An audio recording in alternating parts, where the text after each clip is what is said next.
Welcome to Faith Meets Fate, where we explore connection and meaning through the stars.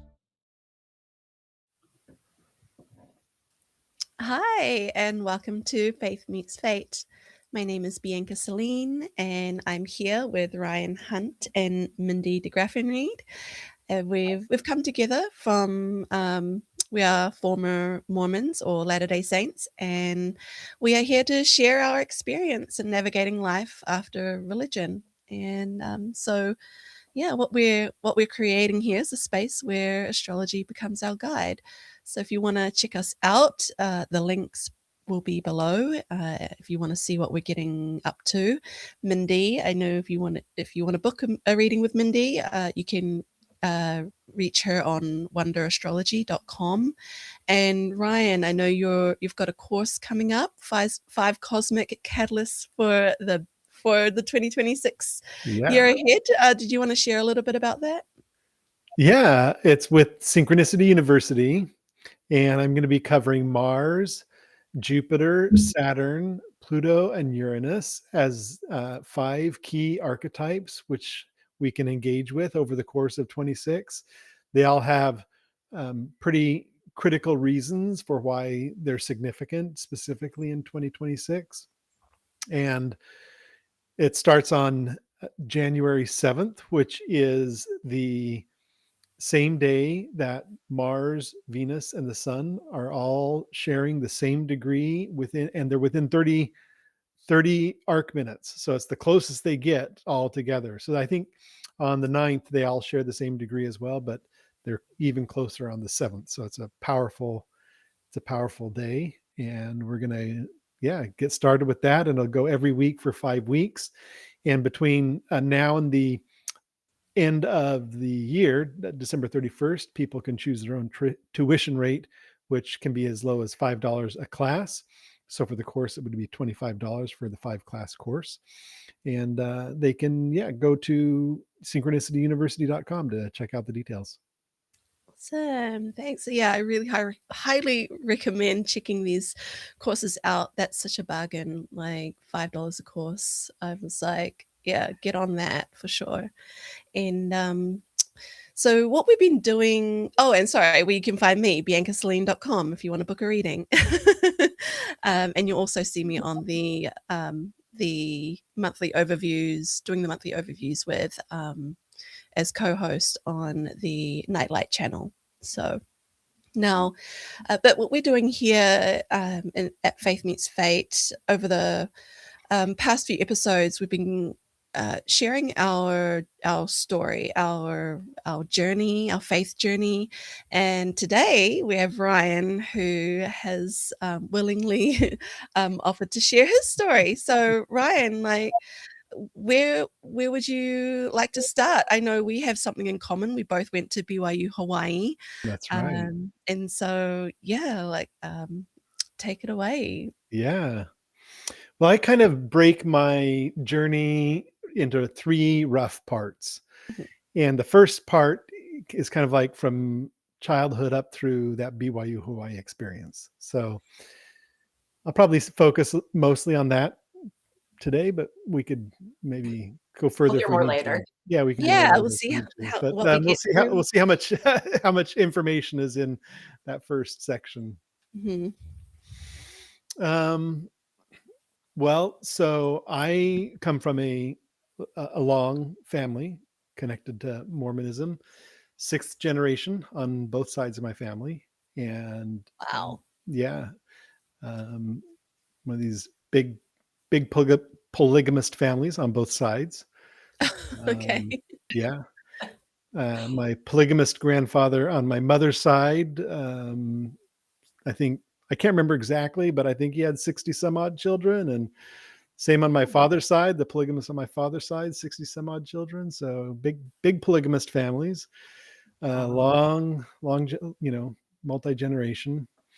And I remember, I don't personally remember it myself in terms of like physical memories, but my memories are like implanted memories from what my parents told me and what they told me. And so then I have these kind of like pseudo memories, I guess you'd call them, is when I was a little child, maybe 4, 5, 6, something like that, people would come over to our house and I would start interviewing them and, asking them, like almost like the temple recommend questions. But the main one that I would ask them was if they drink coffee or tea or, if they follow the word of wisdom, this kind of thing. As a 4-year-old? Yeah. Wow. That must have been really cute. Yeah. I guess. Wow. And yeah, like I've always had like this predilection, this tendency, this desire to, search out for, you know, what is lies beyond us, what lies beyond this world, before like the pre-existence and the afterlife and all this kind of stuff, right? So I always had a really strong connection with it. And I remember one memory I had was talking with my dad when I was a little kid, also a little older, maybe 8, 9 years old. And I would ask him, I'd say,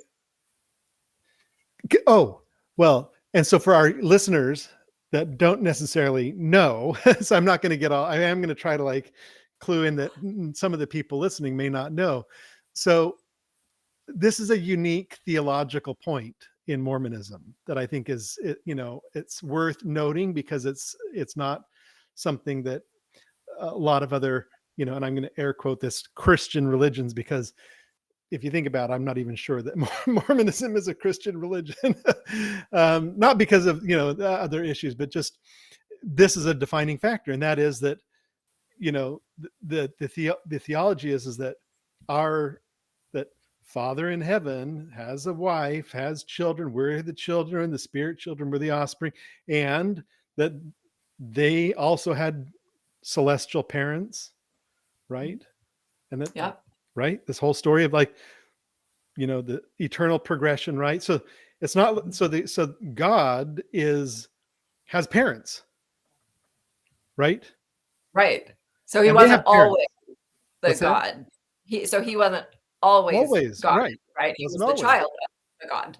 Child, grew up, became a god, right?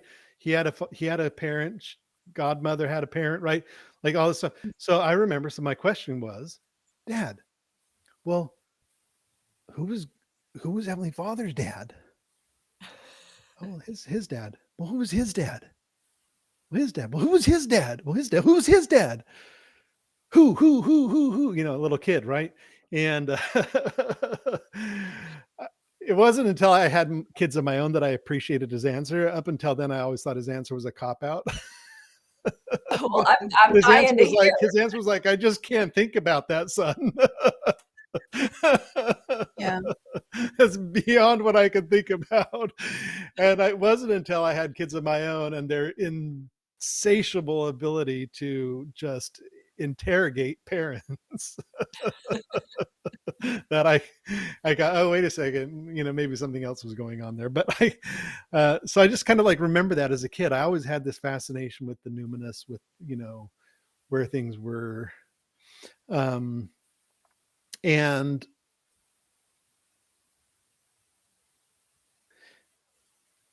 I remember, uh, in Mutual. Sorry, it's been a while, so I'm trying to remember the words. In Mutual, when the young men and young women, when the teenage kids come together, they had the youth camp and the youth conferences and things like that. And in order to qualify to go, one of the things you had to do was to stand up in front of everybody and bear your testimony. And that just made me so angry. I was so angry about that. I was just livid. And I did everything I could to avoid it, tried to leave and try to get, but I wanted to go to the youth camp, the youth conference. And so I got up and did it. And I tried not to lie, but it was like one of those things that you learn as a Mormon kid, how to not officially lie, but just not say what you're meaning, right? Like this is like a fundamental skill that Mormon children learn how to do. It's like how to not exactly lie, but still kind of like get through, right? And I think it comes, at least in my case, it was because this huge pressure to conform to a set of beliefs that one, I didn't feel like anybody had the right to force me to vocalize those, right? And I get it, it's part of the kind of like the mind control method of the church to like, if you get people saying this as young as you can, as often as you can, eventually they grow out of being uncomfortable with it and just like conform. But it was super hard for me to have to deal with that. It was like one of those things to this day, like it's one of the earliest things that I was angriest about in the church. Yeah. But you pushed through, and I did. I pushed through, Yeah. and I ended up going to BYU Hawaii. Oh, we lost Mindy. Hopefully she'll come back. Oh, Yay. yes, yay. All right, let's see. Mindy, are you there? I am. I okay. Well, she's back and forth, in and out. Yeah, so I ended up going to BYU Hawaii, and I had some experiences there. I had some. It was a little bit rough. One of the big things that I have, one of my biggest like psychological and emotional issues is being hypocritical. And there was just so much hypocrisy at BYU Hawaii. So much hypocrisy. And I'd have friends that would go down to the beach and make out, have sex sometimes, and the guy would get kicked out of college, sometimes excommunicated, and the woman would not. Oh, That like totally like weird. Irritating, really Yeah. irritating. And then there were other issues where like I had a group of friends that shaved their heads, so they shaved their hair off and they had bald heads. They got kicked out of school for shaving their heads. Weird. So it's like you can't have long hair, but you can't have shaved hair either, unless you were on the basketball team, and then you could have a shaved head. So it was like all these like how are people making sense of all these weird rules and the exceptions to them? And it was like so bizarre. And but I had a really good church history teacher, Professor Lance Chase. He's dead now. He passed away. He had cancer. He died not too long after I was in school there. But he taught he's like, you all need to know the truth about the history because it's out there. You're going to find it sooner or later. So here it is. It's like all this stuff. This was like in the early 90s, right? So all this stuff that like then later came out, especially with John DeLynn and Mormon Stories podcast, right? All the stuff that's come out and people were like, whoa, wait a second. Like this was taught in my church history class, a lot of it. So it wasn't, and it was good. It was the fact that he did that. Actually, none of that bothered me. amazing. Right? Like none of that was like, oh, you should leave the church because of this. Really, like hypocrisy and the way that people were being treated as human to human did a lot more to undermine the way my view of things. And it just got to be that it was so overwhelmingly negative. And then another thing that happened was I was able to get access to the locked room. Bianca, do you remember the locked room in the library? I didn't know they had one. Yeah. They have a locked room in the library with all the fun books. Under Vatican, right? I mean, when I was there, the wife of the university president was trying to get the library removed. Okay. Yeah. What? Yeah. She was trying to get the library removed. This was before. So when I first got there, it was President Wade And then it was Oh, Shumway, yeah. but Wade's wife I was was there when Shumway was there, yeah, you were and there then when it Shumway, was yeah. Wheelwright after Shumway, I think? I don't know about that, yeah. Yeah, But and I was Shumway yeah. was a longstanding president, yeah, but before him was Wade, and Wade's wife was trying to get the library. This was the rumor anyways. Like, I mean, I shouldn't say that. I shouldn't say with any like deep condemnation of her because who knows. But it was just like, it was like one of those kinds of things. Like it felt like, like what are we like, in some sort of dictatorial regime where we can't have books. And anyways, I got to the locked room, and for some reason, I was clued into wanting to do an investigation on the assets of the church and trying to understand how much the church was worth, because it was kind of pissing me off that we weren't doing more humanitarian work as a church. And I'm like, is it because we can't afford it? I mean, what's going on here? So I went in and I did all this research into the locked room and traced like property and assets and you know like all the kinds of things that they owned, and was able to do like current valuation estimates on it, and it was like $1.5 trillion, Oh my gosh. Yeah. like in the early 90s, right? And so like this thing has come out where the Zion's fund or whatever it is, and it's like, oh, $100 billion, this is a big news. Well, like the only reason why that was able even to get leaked is because it's so small in relation to the whole portfolio. I mean, like $1.5 trillion, you know back in the early 90s, we're probably up to three, maybe even more, $4 trillion in total value now. I mean, it's a very, anyways, that made me upset because I'm like, why is there so much money in this organization and we're still like not doing more to help people? Like, why is there still poverty in the world? Why are there still people starving? We're making it a requirement to blah blah blah. So this is the kind of stuff that got me really riled up, right? Then there was the teacher of the year, one of my favorite teachers, a good friend of mine, and he got fired. He was voted best teacher of the year for multiple years, and came out about sexuality was the issue, and like all this kind of stuff. And like, you know, I think this, like, and this is kind of a little bit Menini, but the straw that broke the camel's back for me was my cousin was going to school there too, and he decided to go on a mission. And I shouldn't say this is the straw that broke the camel's back. I'll tell this story, but actually I'll need to kind of backstep a little bit.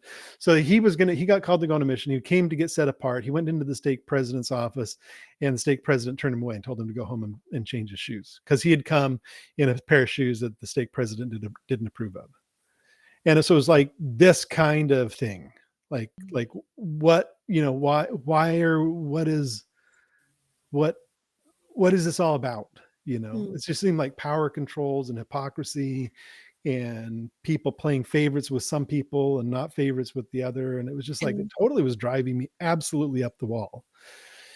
with the setting apart, I don't know if others would know what that means if they're Yeah. not in Yeah. the church. So what is that? Yeah. Briefly, what is Yeah. The that? setting apart. So when, so it, for the male bodied individuals that are biologically born that way. We wouldn't want to include trans men, right? But for those that are biologically born that way, they can get the priesthood, right? And so when you get the priesthood, you're ordained to an office in the priesthood.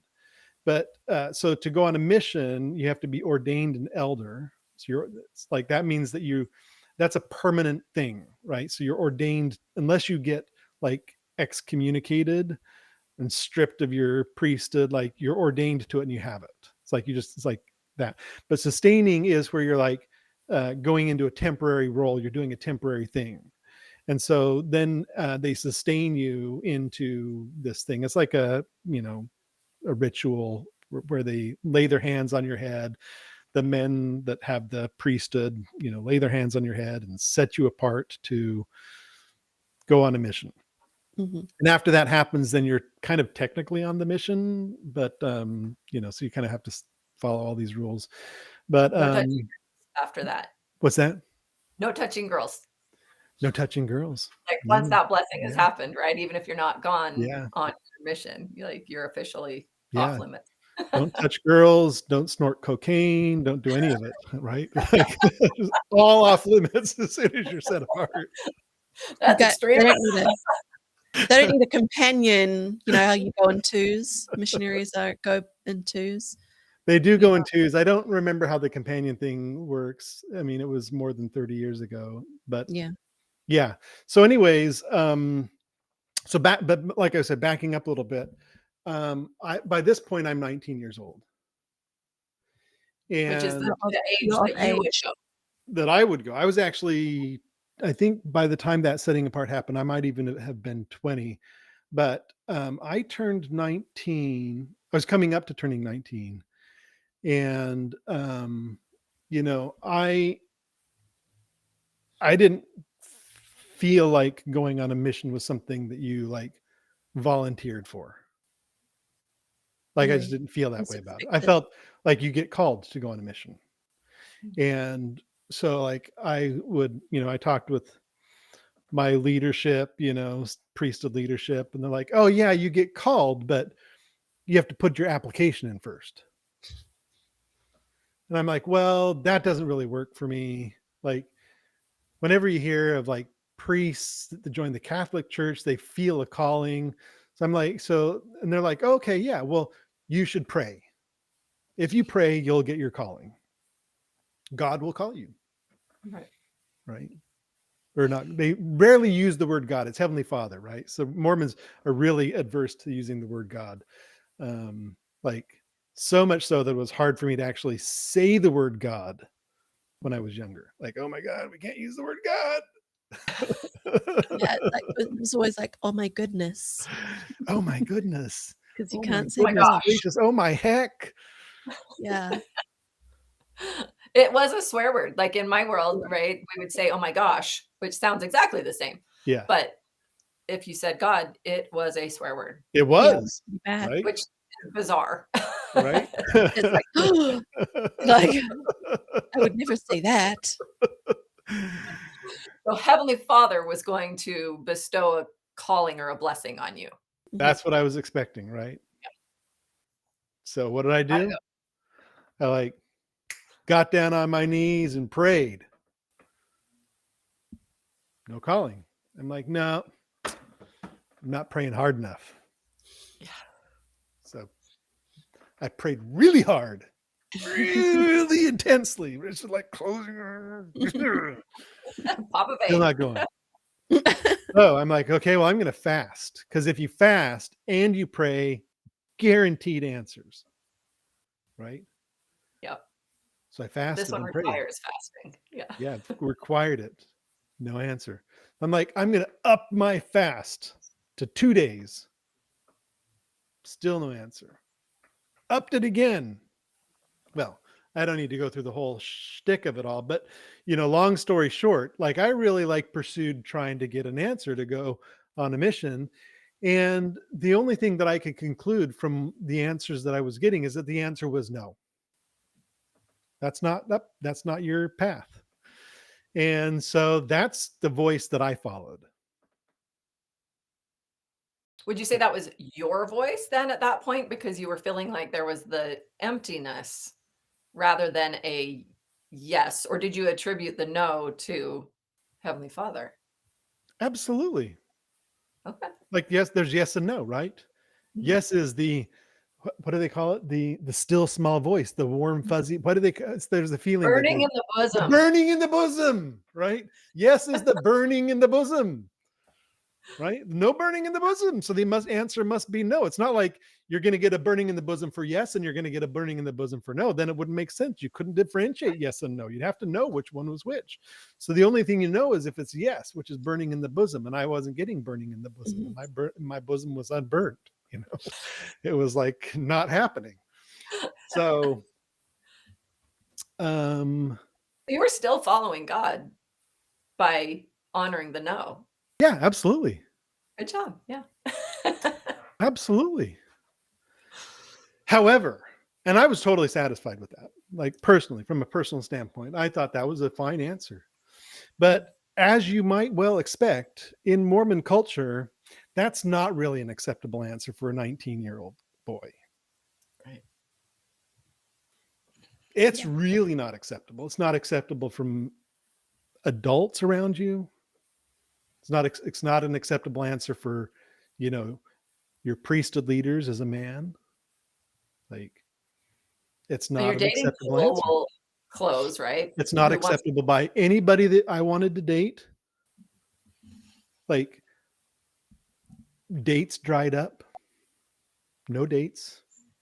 Social life dwindled, you know. And maybe, I mean, I know the part of it was me for sure, but like this, it's a big thing. It's a big stigma when a dude doesn't go on a mission. It's like, you're like, that's no bueno, right? right? So that and all these other things that were going on for me, like, I'm like, this school is effed up. I'm So like, that's when you were at BYU this is when I Hawaii. was at BYU Hawaii. Yeah. I'm like, this school is effed up. Like, and they didn't even have the major I wanted anyways. I wanted a ceramics major and all they had was a 3D art degree. Like, come on. I'm like, I'm out of here. I'm out of here. Right. Mhm. How So long? I How dropped long? out of school. Yes. What was that? How many years were you at BYU Hawaii? I think it was like 3 years, 2 Yeah. or 3 years. I mean, it was more than 2.5, I think it was 2.5 years, not quite 3, something like that. Yeah. Mhm. I had like 3 years worth of credits, but I went to school all year round. I didn't take any time off. Mhm. So yeah, I'm like, yeah. So what I decided was that I needed to go on my own mission. And I Self-called. needed to like go out and figure out the world and see what all the people believed around the world and what they were thinking, who they worshiped and who they believed in and what their prayers were. And so I did. I dropped out of school and I went traveling, and I traveled around the South Pacific, went on a big trip to Samoa, Tonga, Niue, New Zealand, Australia, all of Southeast Asia. And I wound up in Thailand in, so it started when I was in New Zealand, actually. So Yeah. when I was in Caddy, Kitty of all places. what? This is so random. Like, were you doing seasonal work I down was. there? Yeah, Yeah. absolutely. Why is that random? Caddy's lovely. It's a beautiful place. It's lovely, but it's like you only know if you've been there, like Yeah, yeah, yeah. yeah. Yeah, I was Okay. working for Bob and Ruth McLeod. They ran a packing shed, Mhm. and I was on a team picking kiwi fruits. Kiwi fruit, yes. Yeah, Yeah. yeah, and Cool. so yeah, we go out picking kiwi fruits to do. But then my team was a Canadian, an Aussie, a Brit, a Kiwi, me. I think there might have been one more person, but I am having a hard time remembering. Anyway, so there was those of us. Oh, there was 2 Brits actually. So yeah, there were 2 Brits. There were 6 of us, and so one of the Brits was talking to me. He's like, "Yeah, I travel around the world and I go to all these monasteries, and I just go in and it's great. They will set you up and you can meditate and walk around and enjoy the scenery, and it's super affordable and you get really spiritual and blah blah blah." And so I'm like, oh, that sounds cool. Tell me more. So we talked and talked. And over the course of the month that I was there, he ended up, telling me about this place in Thailand. And I wrote it down. I used to have this little book that I had all my notes in. I wrote it down, Wat Swan Mok, and in the town of Chaya in the Surat Thani district of Thailand. And so he like gave me all the details about it. And, this is before internet, before, TV. I mean, there was the Lonely Planet, but it was still, even the Lonely Planet wasn't really like, it was good. It was pretty established. You can get the Lonely Planet book, but it was just the big books with all this little tiny print in it. It was hard to like read anything in it. Most people just found out where to go and what to do by talking to other people. So it was still just that style of travel, right? And so I was talking with him, and he's like, "Oh yeah, go to this place." And so over the period of time, I ended up, after leaving New Zealand, I went to Australia. I worked in Australia for a while, traveled up through Southeast Asia. It took me a while, like more than a year, to get to Thailand from New Zealand, but I kept in my mind that's where I was going. Like that was my destination. I didn't have, after my ticket, the ticket that I had left out of Darwin and went up to Denpasar in Bali. And after that, it didn't have any place to go. And so, but this was my next destination. I'm going to go to Thailand. So I ended up making my way there, and I went, they have a 10-day silent meditation retreat in the first 10 days of every month for international people to come, and they teach it in English. And so I made it there for the 10-day retreat, took the first 10-day retreat, and I was like, wait a second. I had all these incredible experiences, and I had like, it felt like this was it. This was this is my path, right? I really felt strongly. And so I ended up staying basically on a year-long retreat in Thailand at the monastery, where I eventually grew to feel like I was going to ordain as a Buddhist monk. And so I started pursuing the thought of being a Buddhist monk, and what it would mean to ordain. And I ended up not doing that, obviously.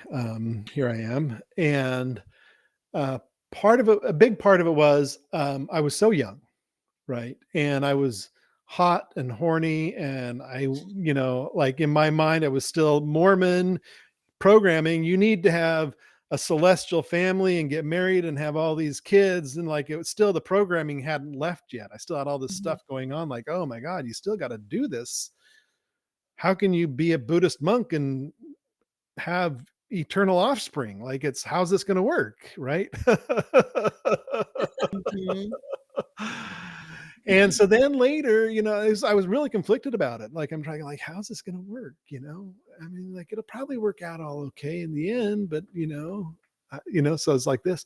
Anyway, so a guy came through, and he was a guest teacher, and he was like, oh yeah, the Theravada Buddhism here in Thailand is great, and the monks, they have the monastic vows and they're celibate, but there are Buddhist sects that are for lay people.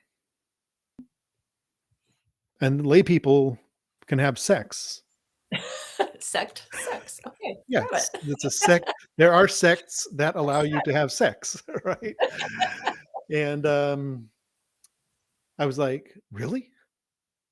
Are you sure? Wait, what? He's like, yeah. I'm like, all right, I'm out of here.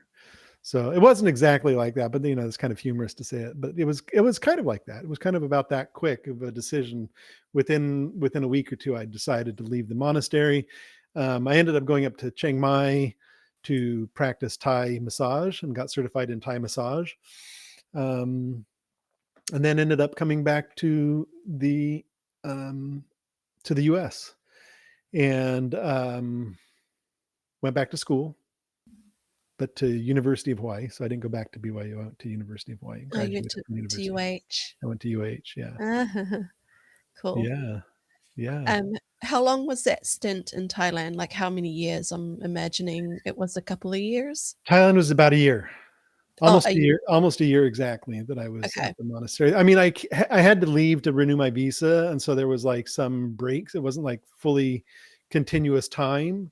but the Mhm. amount of time that I was there was about a year. So Yeah. it was the total calendar time was maybe 2 years. Yeah.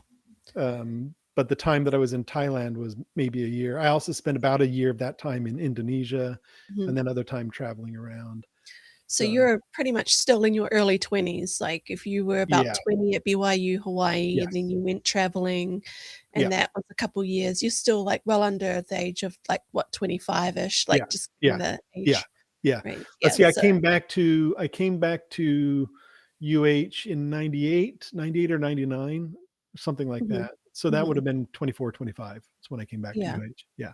okay, and you were there for a few years and got a de finished your studies I off in finished my UH? degree. Yeah, I finished my degree at UH. Yeah, I got my Yeah. BFA in ceramics, not just three-dimensional art. I actually got to specialize in the medium that I wanted to specialize in.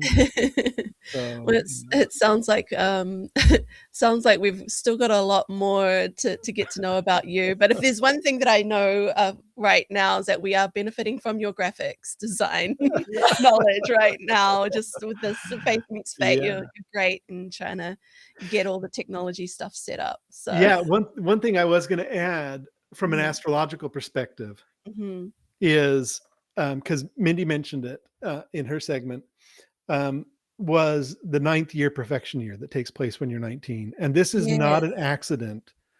This is the time that because a lot of people, a lot of Mormons especially, have been kind of like bamboozled to not understand that actually astrology was fundamental to the foundation of the Mormon church and is still quite highly utilized in the church in disguise, Mm, you know, but it's not a secret that it's a ninth house perfection year when boys are sent on a mission. Yeah, it's mm. not an accident. Absolutely not an accident. That's so interesting. Yeah. Yeah, And and your ninth and that would match mine, though for me, it wasn't a mission, it was marriage, like, that It's year I've marriage, got yeah, right? Mhm, mhm, fascinating. Yeah. And yeah, now women can go at 19 too, can't they? Mhm. Yeah. yeah, So Yep. they're sending them in a ninth house. So before women had to wait till they were 21, right? Yes. Which would have been a 11th house perfection year, Yes. Mhm. mhm, right? mm, So I think that's really interesting because, the church is super dialed into the astrology. I mean, for people that maybe just be randomly watching, Joseph Smith was super into astrology, studied it, practiced it, wore the Jupiter talisman, um, you know, was believed fundamentally in astrology. And astrology is used in the building of all of the temples. And yeah, it's pretty critical. Yeah. mm, mm. It is because also part of Freemasonry, and the original priesthood and relief society were originally Masonic. Were Um, they? yeah, they were originally parts of Mason. They were separate, not sects. They were separate divisions of Masonry, like the Scottish Rite Masonry, York Rite. They were trying to make their own separate system of rites within Masonry. Mm, So, and mm, Masonry uses a lot of astrology. I'm not a Mason myself, but it's been fascinating, and I know people are. I've got good friends that are. Um, yeah, so I think that's a really interesting thing, this whole mhm, ninth house perfection year, because it's a time that not just for Mormons, but for all kids that age, young men, young women that age that are in 19, that is a very classic year for anybody to be questioning life and their position in it and their philosophy. And that's where a lot of people develop their political mhm, views and their religious views and really become solidified in the way that they see themselves in the world. mm. Yeah. Yeah. I Mm, think this is really fascinating to maybe put a pin in for a future conversation, mm, Yeah. being these timelines and the way that they do connect when you think about just an 8th year, mhm, for us, we know that's baptism. That's a Right. mm, you're literally contracting at that Hmm. moment and kind of Hmm. become property of mhm, in that Right.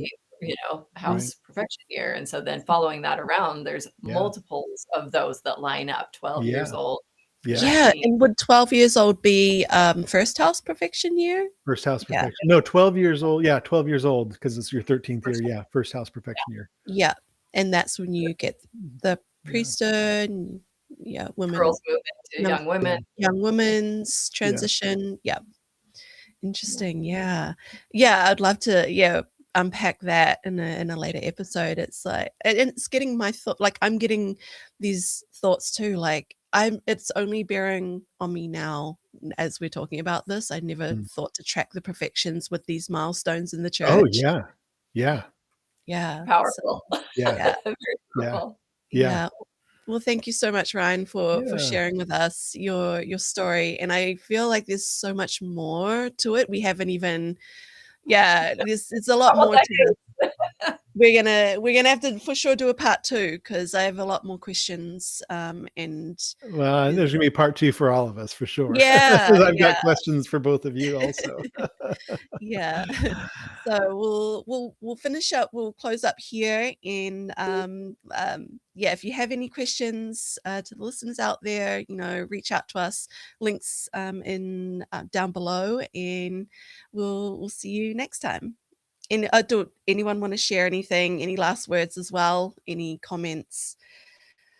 Like, Just subscribe. remind, like, subscribe. Yeah, like, subscribe. Check All the this good comment things. for all of our websites, book readings with Mindy and Bianca, and yeah. Ryan.